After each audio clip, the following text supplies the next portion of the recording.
நீ கேட்கும் குரல் யாருடையது? சாத்தான் கூட வேத வசனம் கோட் பண்ணி ஆலோசனை தருவான். வாழ்க்கையில் இக்கட்டான சூழ்நிலைகளில் செய்வதறியாது நிற்கும் போது கேட்கும் எல்லா குரலும் தேவனிடம் இருந்து வருவது கிடையாது. பிரசங்கங்கள் ப்ரிப்பேர் செய்யும் போதும் நினைவில் வரும் எல்லா வசனங்களும் ஆவியானவரின் நினைப்பூட்டுதலாக இருப்பது கிடையாது.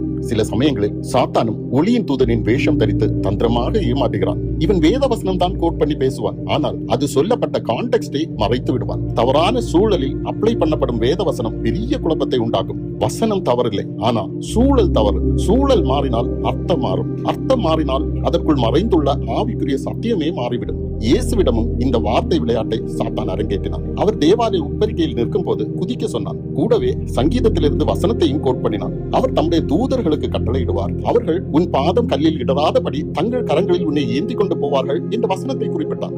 ஆனால் அது சொல்லப்பட்ட சூழல் வேறு. உன்னதமானவரின் மறைவில் இருந்து அவருடைய வழிகளில் நடப்பவனுக்கு தேவன் கொடுக்கும் பாதுகாப்பை பற்றி கூறப்பட்ட வசனம். ஆனால் சாத்தான் அதை கோட் பண்ணி தேவனை டெஸ்ட் பண்ண தூண்டினான். அது வெளியிலிருந்து பார்க்கும் போது குதித்தால் தவறில்லை, அது விசுவாச கிரியை, அவ்வளவுதான். அதை பார்த்து அநேகர் அவரில் விசுவாசம் வைப்பார்கள் என்பது போல் தோன்றும். ஆனால் இயேசு அந்த குரலையும் அதன் பின் மறைந்துள்ள சூழ்ச்சியையும் அடையாளம் கண்டு கொண்டார். ஆனால் பலர் இதை அடையாளம் கண்டு கொள்ள தவறுகிறார்கள். தவறான சூழலோடு கனெக்ட் பண்ணி போதிக்கப்படும் வசனம் தவறான போதனையாக மாறுகிறது. வார்த்தையில் மறைந்துள்ள ஆவிக்குரிய கருத்து கவனத்தில் கொள்ளப்படாமல் போய்விடுகிறது. இதனால் தான் தங்க நகை அணிபவர்கள், முடியை பின்னி சிங்காரிப்பவர்கள், கலர் டிரஸ் போடுபவர்கள், முடிக்கு கலர் அடிப்பவர்கள் எல்லாம் பரலோகம் செல்ல மாட்டார்கள் என்பது போன்ற தவறான போதனைகள் உருவாக்குகிறது. இது கிறிஸ்துவின் சரீரமாகிய சபையின் ஒருமைப்பாட்டையே கெடுக்கிறது. சாத்தான் இதன் மூலம் ஜெயிக்கிறான். இயேசு வருத்தப்படுகிறார். தவறான போதனைகளால் இன்று ஊழியம் கூட ஒரு ப்ராஃபிட்டபிள் பிசினஸ் ஆக மாறிவிட்டது. பிரியமானவர்களே, நீங்கள் கேட்கும் குரல் யாருடையது என்பதை தெளிவாக புரிந்து கொள்ளுங்கள். ஆமென்.